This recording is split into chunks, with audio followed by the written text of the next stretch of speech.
नमः शिवाय। ओम नमः शिवाय। प्रिय भक्तगणों, आज शिव महापुराण के 17वें दिन आप श्रवण करेंगे शिव जी के प्रमुख अवतारों की कथा। नंदीश्वर बोले, हे मुनि, अब शिव जी के उन अवतारों को सुनो जो महाकाल आदि 10 संख्यक कहलाते हैं। उसमें पहला महाकाल नामक सज्जनों को मुक्ति तथा भक्ति देने वाला है और जिनकी महाकाली शक्ति भक्तों को सर्वदा इच्छित फल देने वाली है। दूसरा तारा नामक अवतार और तारा नामक शक्ति हुई जो अपने सेवकों को सुख तथा भक्ति मुक्ति दाता है। तीसरा बल नामक भुवनेश अवतार और उसकी बाला भुवनेश्वरी नामक शक्ति हुई। चौथा षोडश नामक विद्येश की षोडशी शक्ति हुई जो भक्तों को सुख और मुक्ति देने वाली हैं। पांचवा भैरव की गिरजा नामक भैरवी शक्ति श्रेष्ठ उपासकों की कामनाएं पूर्ण करने वाली है। छठवां छिन्नमस्तक अवतार की छिन्नमस्तिका गिरजा नामक शक्ति भक्तों के मनोरथ को पूर्ण करती है। सातवां धूम्रवान नामक शंभु का अवतार हुआ। उनकी धूम्रवती नाम की शक्ति सज्जन उपासकों को फलदाता हुई। आठवां बंगला मुख नामक सुखदायक शिव का अवतार हुआ। उनकी महा आनंददायिनी बंगला मुखी शक्ति हुई। नवा मातंग नाम शिव का अवतार हुआ और उनकी मातंगी शक्ति हुई। 10वां कमल नाम शिव का अवतार हुआ और जिसकी कमला नाम की शक्ति भक्त पालक हुई। यह शिव जी के 10 अवतार सज्जन जनों को सर्वदा सुखदायक तथा भक्ति मुक्तिदायक है। भगवान शंकर के ये 10 अवतार तंत्र शास्त्र से संबंधित और यह शक्तियां दुष्टों को नित्य दंड देने वाली और ब्रह्म तेज को बढ़ाने वाली हैं। हे ब्राह्मण, इस प्रकार शिव जी के इन 10 अवतारों को मैंने तुमसे कहा। जो मनुष्य शिव के पूर्वों से इस निर्मल इतिहास को भक्ति पूर्वक पढ़ता है वह अत्यंत ही शुभ प्रिय होता है। ब्राह्मण पढ़े तो वह तेजस्वी, क्षत्रिय विजयी, वैश्य धनाधिपत और शूद्र सुख पाता है। नंदीश्वर बोले, हे मुने, अब शिव जी के 11 अवतारों को सुनो जिनके सुनने से असत्यादि दोषों से उत्पन्न बाधा दुख नहीं होती। पूर्व समय में जब इंद्र अमरावती छोड़कर भाग गए थे तब उनके शिव भक्त पिता कश्यप को बड़ा दुख हुआ और उन्होंने इंद्र को धैर्य बधाकर स्वयं विश्वेश्वर की पुरी काशी को प्रस्थान किया।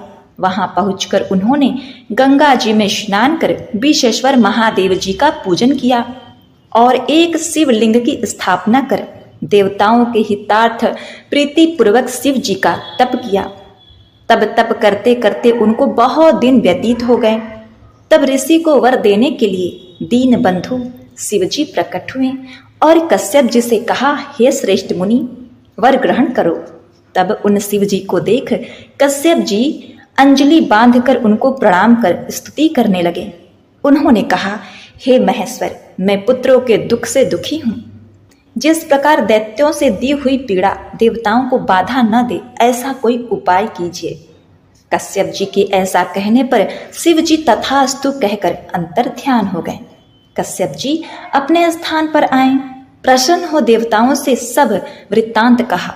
फिर कपाली, पिंगल, भीम, रुद्रपाक्ष, विलोहित, शास्ता, अजपाद, अहिबंधु ने शुंभ, चंड तथा भव इन 11 रुद्रों ने सुरभि से जन्म लिया। ये सभी शिव के रूप तथा सुख के स्थान हैं।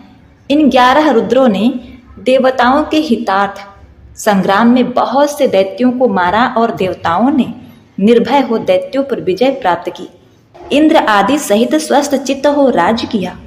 अब तक ये कश्यप के 11 पुत्र रुद्र के रूप में भूलोक में विराजमान हैं। हे तात, यह शिव जी के 11 रुद्र के अवतार का सुखदायक वर्णन मैंने तुमसे किया। इसके श्रवण मात्र से सब पापों का नाश होता है। जो पुरुष सावधान होकर इन इतिहास को सुनता है वह इस लोक में सब सुखों को भोग कर अंत में मोक्ष को प्राप्त करता है। नंदीश्वर बोले, हे मुने, अब शिव जी के उस चरित्र को सुनो जिसमें उन्होंने दुर्वासा जी का रूप धारण किया था। परम तपस्वी महर्षि अत्रि जी की पुत्र की इच्छावंश स्त्री सहित जब ऋक्ष नामक पर्वत पर जाकर विंध्याचल के समीप नदी के तट पर स्थित होकर ईश्वर की प्रार्थना के लिए घोर तप किया तो उनके शरीर से बड़ी तीक्ष्ण अग्नि की ज्वाला प्रकट हुई। उस ज्वाला से संपूर्ण लोक भस्म होने लगे। तब ब्रह्मा जी विष्णु जी को साथ ले देवताओं सहित शिव जी के पास गए। अत्रि ऋषि को वर देने के लिए वे तीनों देवता उनके आश्रम पर पहुंचे। अत्रि जी ने सबके चिन्हों से पहचान कर उनकी अलग अलग स्तुति की। फिर कहा, हे ब्राह्मण, हे वैष्णव, हे शिव, आप संसार भाव के पूजनीय माने गए हैं तथा प्रभु ईश्वर सृजन, रक्षा और विनाश करने वाले हैं। परंतु मैंने तो केवल एक शिव जी का ही पुत्र के कारण स्त्री सहित ध्यान किया था। मुझे इच्छित वर दीजिए। मुनि के इस वाक्य को सुनकर तीनों देवताओं ने कहा, हे मुनिराज, जैसा आपने संकल्प किया होगा वैसा ही होगा। हमारे अंश से तुम्हें 3 पुत्र होंगे। अत्रि मुनि अनुसुईया सहित बड़े ही प्रसन्न हुए। अनुसुईया ने ब्रह्मा के अंश से चंद्रमा, विष्णु के अंश से दत्तात्रेय तथा शिव जी के अंश से मुनि श्रेष्ठ दुर्वासा जी उत्पन्न हुए। दुर्वासा जी ने दयालुतावश बहुतों के धर्म की रक्षा की। सूर्य वंश में उत्पन्न राजा अम्बरीश की भी इन्हीं दुर्वासा ने परीक्षा ली थी। महाराज अम्बरीश सप्तदीप्त के स्वामी थे। उन्होंने एकादशी का दृढ़ व्रत किया था। तब दुर्वासा जी उनके नियम को जानकर अनेक शिष्यों के साथ उनके यहाँ गए। राजा ने थोड़ी सी द्वादशी पाकर पारण का विचार किया था और ज्यों ही वे पारण पर बैठे थे कि दुर्वासा जी वहां आकर रुष्ट हो गए। उन्होंने कहा, मुझे निमंत्रण देकर बिना भोजन कराए जल क्यों पी लिया, जिसका फल दिखाऊंगा। ऐसा कहकर ऋषि ने क्रोध कर राजा को अपने शाप द्वारा भस्म कर देना चाहा। उसी समय उनकी रक्षा के निमित्त राजा में स्थित सुदर्शन चक्र उनकी रक्षा करने आया। शिव जी की माया से मोहित मुनि को शिव रूप नहीं जाना और मुनि को चलाने चला। तब आकाशवाणी ने कहकर सुदर्शन को शांत कराया और कहा, ये दुर्वासा शिव रूप हैं। राजा अम्बरीश ने दुर्वासा जी को शिव जी का अवतार समझ उन्हें प्रणाम किया। शिव जी के अंश से उत्पन्न दुर्वासा जी बड़े प्रसन्न हुए और उनके घर इच्छित भोजन करने गए। इसी प्रकार एक बार इस दुर्वासा जी ने रामचंद्र की भी परीक्षा ली। काल रूप दुर्वासा जी से श्री रामचंद्र जी ने नियम किया था कि हमारे तुम्हारे संवाद में कोई न आने पाए। उस समय जब वे दोनों महामुनि एकांत भाव में बैठे वार्तालाप कर रहे थे कि लक्ष्मण वहां चले गए। इससे श्री रामचंद्र जी ने अपने प्रण के अनुसार शीघ्र ही उन भाई लक्ष्मण को त्याग दिया।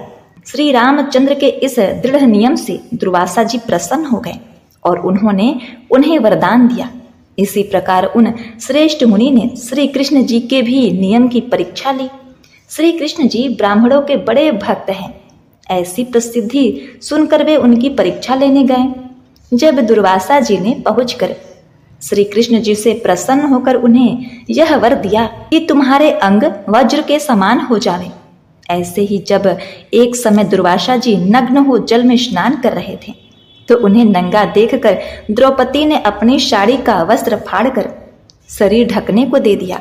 दुर्वासा जी ने उसे उठाकर उससे अपना गुप्तांग ढक लिया और द्रौपदी को उस वस्त्र के एक टुकड़े के स्थान पर उनके वस्त्र को बढ़ने का वरदान दिया।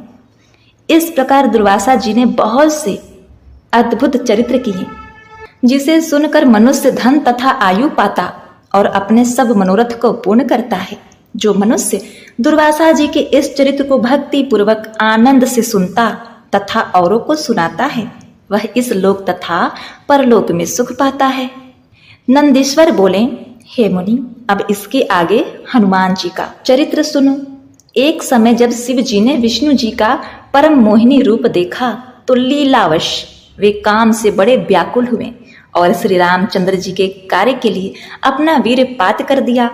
सप्त ऋषियों ने उस वीर को पत्ते पर स्थापित कर गौतम की पुत्री अंजनी में कर्ण के द्वारा रामचंद्र जी के कार्यर्थ प्रवेश कराया। फिर तो उस वीर से महाबली और महापराक्रम युक्त बानर शरीर वाले हनुमान जी उत्पन्न हुए। अपने बाल्यकाल में ही सूर्य को कोई लघु फल जानकर उसे खाने दौड़े परंतु जब देवताओं ने विनती की तो सूर्य को छोड़ दिया। देवताओं और ऋषियों ने उन्हें बहुत से वरदान दिए। उन्होंने सूर्य से सब विद्याएं पढ़ी और माता की आज्ञा से सूर्य के अंग से उत्पन्न सुग्रीव अपने बड़े भाई द्वारा अपनी स्त्री के हरण से महान दुखित हो ऋषि मुख पर्वत पर रहता था। हनुमान जी सुग्रीव के पास रहने लगे, उनके मंत्री हो गए और सब प्रकार उनका हित करने लगे। इधर भार्या जानकी के हरण से दुखी श्री रामचंद्र जी अपने भाई लक्ष्मण के साथ वहां पहुंचे। उनकी उनके साथ मित्रता हुई। श्री रामचंद्र जी ने भाई की स्त्री भगाने वाले पापी वीर अभिमानी बाली नामक वनराज को मार डाला। फिर उन वानेश्वर हनुमान ने बहुत से वानरों को साथ ले सीता जी की खोज की और समुद्र को लांघकर लंकापुरी को गमन किया। वहां जाकर उन्होंने पराक्रम पूर्ण बड़ा ही अद्भुत चरित्र किया। जानकी जी को उनके स्वामी श्री रामचंद्र जी का समाचार सुनाया। लंका की वाटिका को उजाड़कर औतुक ही में संपूर्ण लंका को जला दिया। केवल एक विभीषण के घर को छोड़ दिया। फिर समुद्र में कूद अपनी पूंछ बुझा शिव के अंश से श्री रामचंद्र जी के पास आए और सीता जी ने जो अपने सिर की मणि उन्हें दी थी उसे रामचंद्र जी को दिया। श्री रामचंद्र जी की आज्ञा से वानरों सहित बहुत से पर्वतों को लांघकर समुद्र में पुल बांध श्री रामचंद्र जी की विजेच्छा से शिवलिंग की प्रतिष्ठा कर पूजन किया तथा शिव जी से विजय वर ले रामचंद्र जी ने लंका को घेर लिया। वहां वीर हनुमान ने बहुत से दैत्यों को मारकर रामचंद्र की सेना की रक्षा की तथा शक्ति से घायल लक्ष्मण को संजीवनी बूटी लाकर दिया। महाबली हनुमान ने कुटुंब सहित रावण को नष्ट किया और परिश्रम रहित हो सब देवताओं को सुख दिया। फिर अहि रावण को मारकर लक्ष्मण सहित राम को लाए तथा रामचंद्र जी का सब कार्य शीघ्रता से करते और दैत्यों को मारते हुए अनेक लीलाएं की। उन्होंने श्री रामचंद्र जी को सुखी किया तथा उनके भक्त हो भूलोक में उनकी भक्ति स्थापित की। इस प्रकार भगवान शिव का अवतार भक्तों का उद्धार करने वाला है। इसमें महावीर हनुमान सर्वदा राम कार्य करने वाले हैं। हे तात, यह आख्यान धनदायक, यशदायक, यशवर्धक और सर्वकामदायक है। हनुमान जी का यह चरित्र मैंने तुमसे कहा। जो मनुष्य इसको भक्ति पूर्वक सावधान होकर सुनता है वह इस लोक में सब मनोरथ को भोग कर अंत में मोक्ष लाभ करता है। नंदीश्वर बोले, हे मुने, अब परम प्रभु शंकर के और अवतारों की प्रीति सहित सुनिए जो सुनने वालों को सर्वकामदायक है। हे मुनि सादुल, एक समय शिव पार्वती अपनी इच्छा से विहार करने लगे। भैरव की दृष्टि पार्वती पर पड़ी जिससे कि उनके मन में विकार आ गया। पार्वती जी उनके भाव को समझ गई।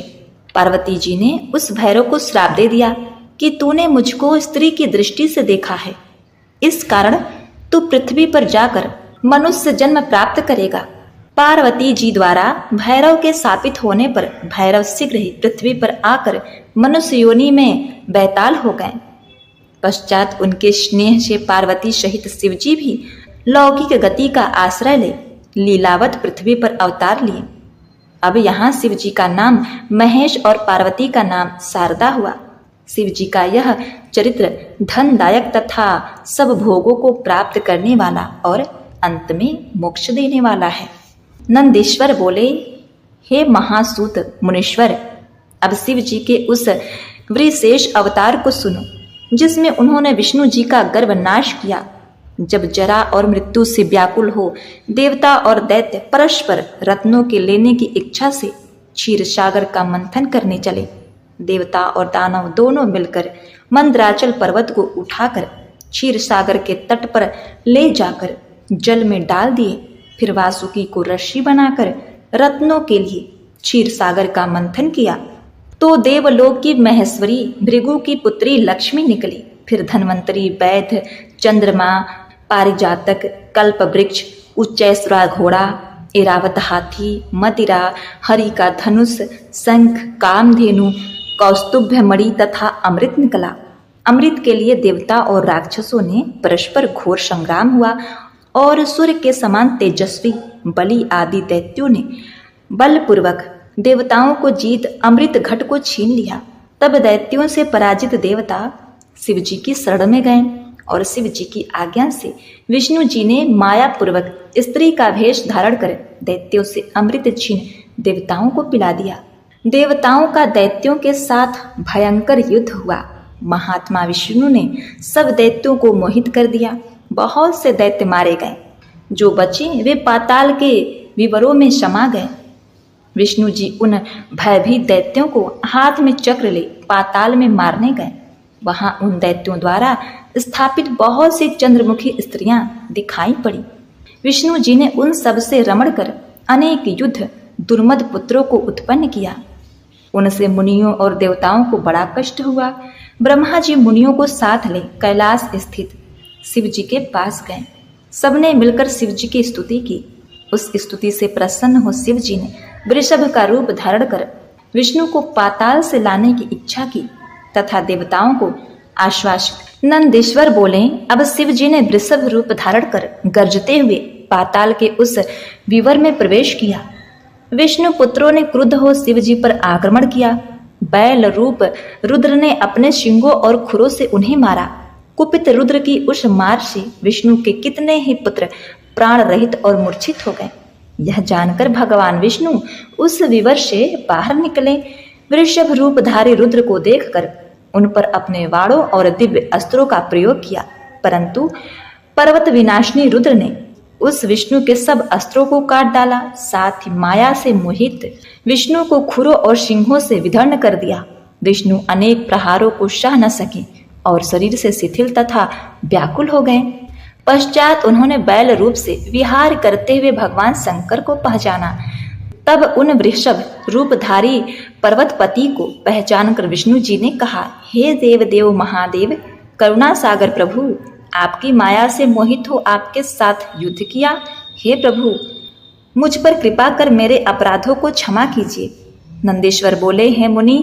तब विष्णु जी के इन वचनों को सुनकर भगवान शंकर ने कहा, तुम बड़े विद्वान हो, फिर सब ज्ञान को भूल मुझसे युद्ध क्यों करने लगे? तुम्हारे स्मरण से लोग संसार सागर को पार करते हैं। विष्णु जी लज्जित हो वहां से चलने लगे। शिव जी ने कहा, ठहरो, अब तुम अपने इस चक्र को यहीं छोड़ दो, मैं दूसरा चक्र दूंगा। ऐसा कहकर शिव जी ने अपने तेज से सूर्य के समान एक दूसरा सुदर्शन चक्र निकालकर विष्णु को दिया। विष्णु जी शिव जी को सिर नवा दूसरा चक्र ले देवताओं और मुनियों सहित स्वर्ग चले गए। जो मनुष्य इस वृषेश्वर अवतार की कथा को पढ़ेगा उसे शत्रु की बाधा न होगी तथा यह पवित्र इतिहास स्वर्गदायक भक्ति वर्धक तथा पुरुषों को मुक्ति भक्ति प्रदान करता है। जो मनुष्य इसे पढ़ता पढ़ाता है, सुनता या सुनाता है, वह यहाँ के संपूर्ण भोगों को भोग कर अंत में मुक्ति को प्राप्त करता है। नंदीश्वर बोले, हे बुद्धिमान, अब भक्ति पूर्वक पिपलाद नामक महेश्वर का परम अवतार सुन। पूर्व में चैवन नाम के महर्षि भृगु के वंश में उत्पन्न हुए थे। उनके परम शैव दधीची ऋषि हुए।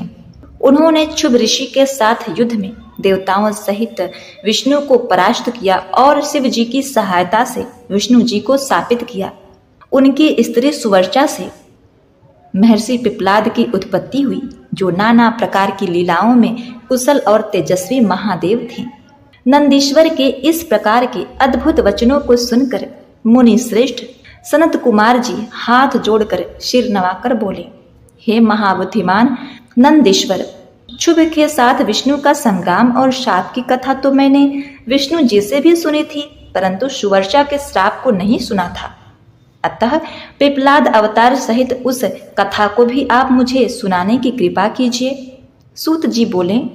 यह सुनकर नंदीश्वर कहने लगे, एक समय जब इंद्र आदि के देवताओं को वृत्तासुर ने परास्त कर दिया तो लोग पितामह से उन्होंने अपनी सब वेदनाएं कही। ब्रह्मा जी ने विचार कर कहा कि इसके लिए आप लोग महर्षि दधीची के पास जाकर उनकी अस्थियों की याचना करो। जब उनकी हड्डियां मिल जाएंगी तब उनसे वज्र का निर्माण कर वृत्त को मारा जाएगा। नंदीश्वर ने कहा, ब्रह्मा जी के इन वचनों को सुनकर देवगुरु बृहस्पति को आगे कर इंद्र आदि देवता दधीची ऋषि के आश्रम पर पहुंचे और सबने हाथ जोड़कर उन्हें दंडवत प्रणाम किया।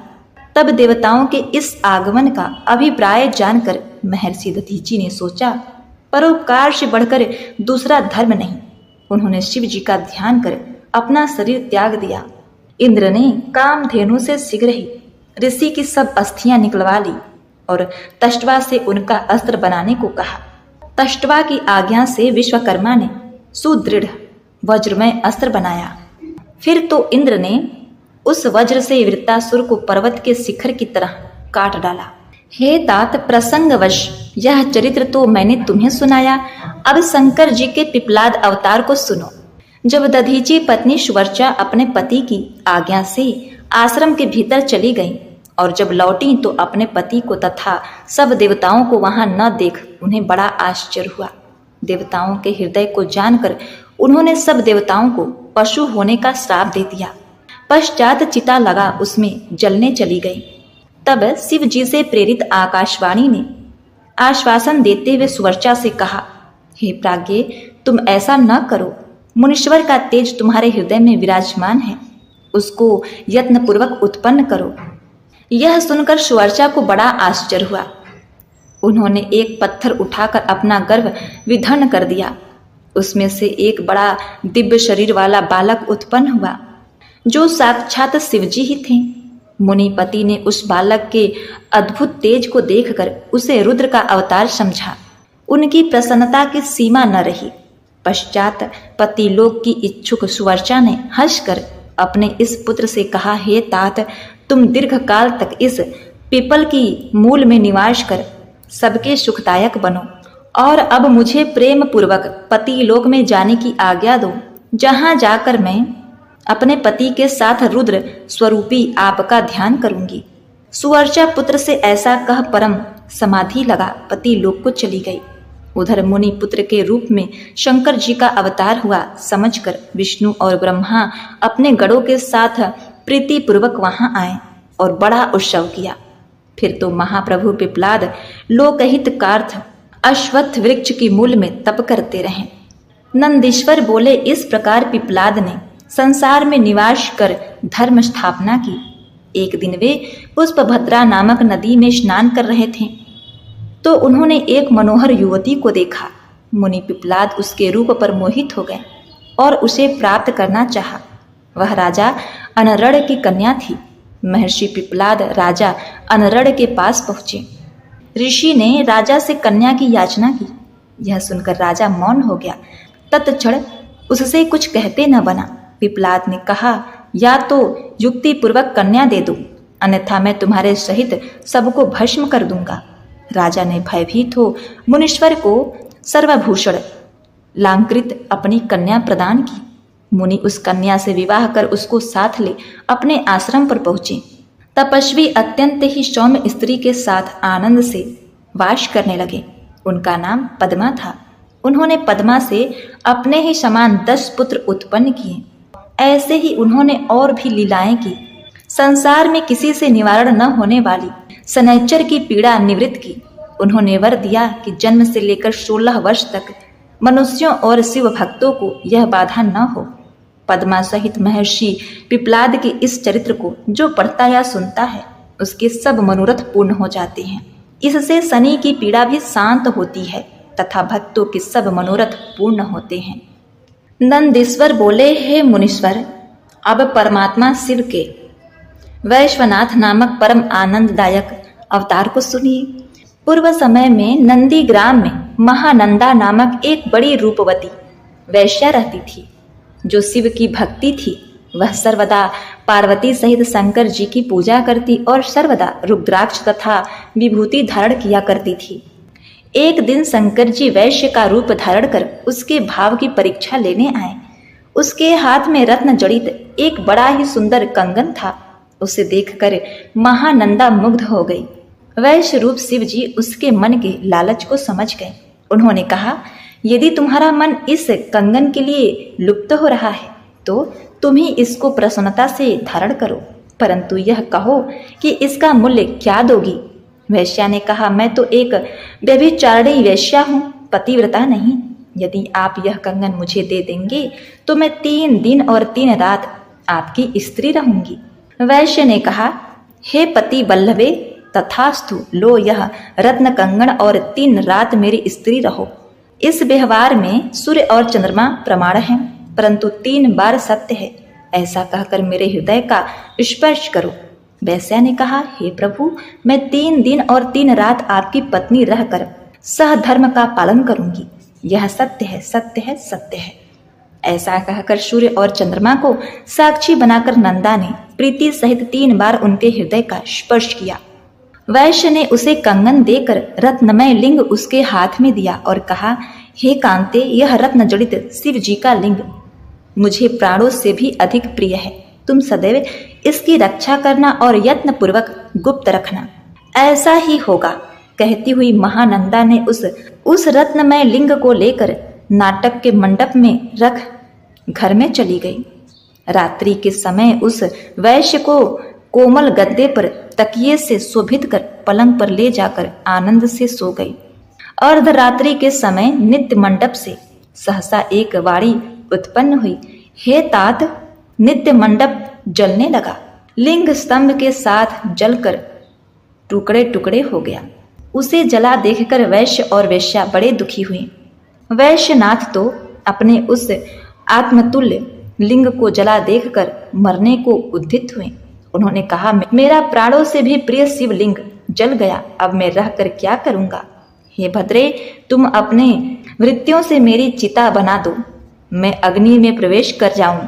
वैश्या ने अपने वृत्तियों को आज्ञा दे चिता बनवा दी। परम कौतुकी शिव जी की अग्नि की परिक्रमा कर मनुष्यों को देखते देखते अग्नि में प्रवेश कर गए। वैश्या विस्मय हो गई, उसे बड़ा खेद हुआ। उसने कहा, मैं तो 3 दिन इस वैश्य के पास रहने वाली थी, परंतु मेरी थोड़ी सी असावधानी से यह शिवव्रती वैश्य मर गया। एतएव मैं भी इसके साथ ही अग्नि में प्रवेश कर जाऊं, तभी अच्छा है। उसने सारा धन ब्राह्मणों को दान कर दिया तथा स्वयं ही प्रज्वलित अग्नि में कूदने चली। उसी समय अपने चरणों में उसका मन लगा हुआ देखकर विश्व आत्मा शिव महानंदा के समक्ष अपने दिव्य रूप में प्रकट हुए थे। उस कांतिमान शिव को देखकर नंदा स्तब्ध खड़ी रह गई। शिव जी ने कहा, मैं तेरी सत्यता, धर्म, धैर्य और निश्चल भक्ति से प्रसन्न हूँ। मैं तुम पर प्रसन्न हूँ, जो चाहो वर मांगो। वैश्या ने पार्वती नाथ शंकर से कहा, मुझे न तो भोगों की इच्छा है न स्वर्ग की, मैं तो केवल आपके चरण कमलों का स्पर्श चाहती हूँ। मेरे जितने भृत्यादि हैं, इन्हें भी आपका दर्शन होना चाहिए। एतएव मेरे साथ ही इन सबको भी आप अपने परम पद को ले चलिए। शिव जी ने तथास्तु कह सबको अपने परम पद को भेज दिया। यह वैश्यनाथ अवतार भक्तों को सदा सुखदायक और मोक्षदायक है। नंदेश्वर बोले, हे तात, परमात्मा शिव का अब द्विजेश्वर अवतार सुनो, जो सज्जनों को सुखदायक और परम कल्याणकारी है। जिस पर ऋषभ रूप से भगवान शंकर ने कृपा की थी, उसी राजा भद्रायु के धर्म की परीक्षा लेने के लिए शंकर जी ने द्विजेश्वर अवतार धारण किया। वही कथा मैं कहता हूँ, ध्यान देकर सुनो। ऋषभ के प्रभाव से प्रभु ने शत्रुओं को युद्ध में और सिंहासन प्राप्त कर भद्रायु को उत्पन्न किया। समय आने पर उसने चित्रांगद की पुत्री सीमंतनी को अपनी पत्नी बनाया। एक समय जब वह वसंत ऋतु को पाकर संघरन वन में विहार करने गया, तो पार्वती सहित भगवान शंकर उसके धर्म की दृढ़ता की परीक्षा के लिए वहां जाकर विहार करने लगे। पार्वती और शंकर उस वन में द्विज दंपत्ति हो गए तथा एक मायामय सिंह प्रकट कर उसके भय से स्वयं भयभीत हो भद्रायु के पास भाग कर गए और कहा, इस सादुल से हमारी रक्षा कीजिए। पतिश्वर ने जो ही धनुष उठाकर उस व्याघ्र को मारना चाहा, त्यों ही उस मायामय सिंह ने झपट कर उस ब्राह्मण की स्त्री को पकड़ लिया और स्वच्छंदता से उस स्त्री को ले भागा। व्याघ्र द्वारा पत्नी के हरण किए जाने से ब्राह्मण बार बार रोने लगा और राजा भद्रायु से बोला, राजन, तुम्हारे बड़े बड़े आयुध कहाँ हैं? तुम्हारे पराक्रम का क्या फल है? धर्मात्मा राजा लोग शरणागतों की अपने प्राणों से, धन से ज्यादा रक्षा करते हैं और उसके बिना वे मृतक के समान हैं। अनाथ और दीन की रक्षा न करने से बुद्धिमान को विष खा लेना या अग्नि प्रवेश कर लेना उत्तम है। नंदीश्वर बोले, इस प्रकार उस ब्राह्मण द्वारा अपने सत्व की निंदा सुन राजा शोकाकुल हो अपने दुर्भाग्य के प्रति पश्चाताप करने लगा। उसने कहा, आज प्रारब्धवश मेरा पौरुष नष्ट हो गया। अब मैं इस मृत स्त्री वाले शोकाकुल ब्राह्मण के लिए अपने प्रिय प्राणों का त्याग कर इन्हें शोक रहित करूंगा। राजा भद्रायु मन में ऐसा निश्चय कर ब्राह्मण के चरणों पर गिरकर कहा, मैं अपनी रानी सहित अपना सब राजपाठ आपके चरणों में न्यौछावर करता हूँ तथा इसके अतिरिक्त भी आपकी जो भी इच्छा हो वह कहिए। ब्राह्मण ने राजन से कहा, मेरी स्त्री नहीं है, तुम अपनी प्रधान स्त्री दे दो। पर राजा ने कहा, मैं और तो सब कुछ दे सकता हूँ परंतु स्त्री नहीं। पर स्त्री उपभोग से वर्जित पाप कदापि नहीं भूल सकता।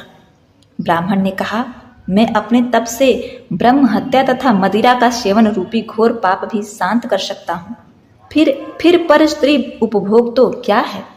अतएव तुम अपनी स्त्री मुझे दे दो। नंदीश्वर बोले, ब्राह्मण की बात से राजा चिंतित हो गया।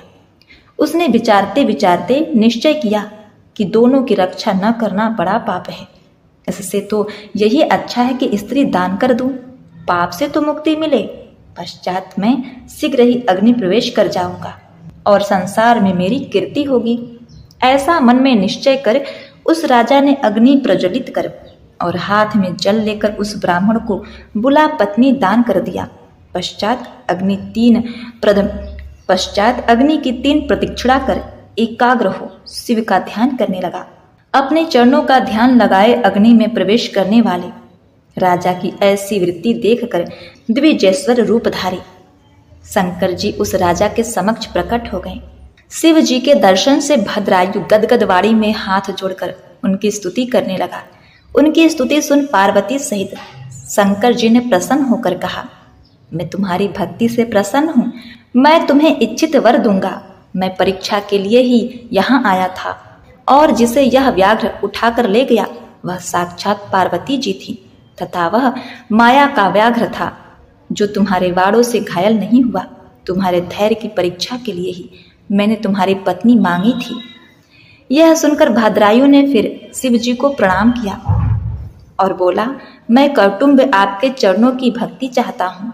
पद्माकर नामक वैश्य और उसके पुत्र ये सभी आपके निकटवासी हो। उसकी रानी सीमवंती ने अपने पिता चित्रांगद तथा माता के लिए भी ईश्वर की निकटता मांगी। भक्तवत्सल भगवान पार्वती उनको एवं तथास्तु कह अंतर ध्यान हो गए। महादेव जी के आशीर्वाद से भद्रायु की सारी चिंता छूट गई और वह सीमवंती सहित भक्ति पूर्वक महादेव जी की पूजा करता हुआ महादेव पद को प्राप्त हुआ। जो मनुष्य इस द्विजेश्वर अवतार को पढ़ता या सुनता है वह परम लोक में मुक्ति प्रदान करता है। तो बोलिए ओम नमः शिवाय। प्रिय भक्तगणों, आज का यह अध्याय यहीं पर समाप्त होता है। इसके आगे का अध्याय आप कल श्रवण कर सकेंगे।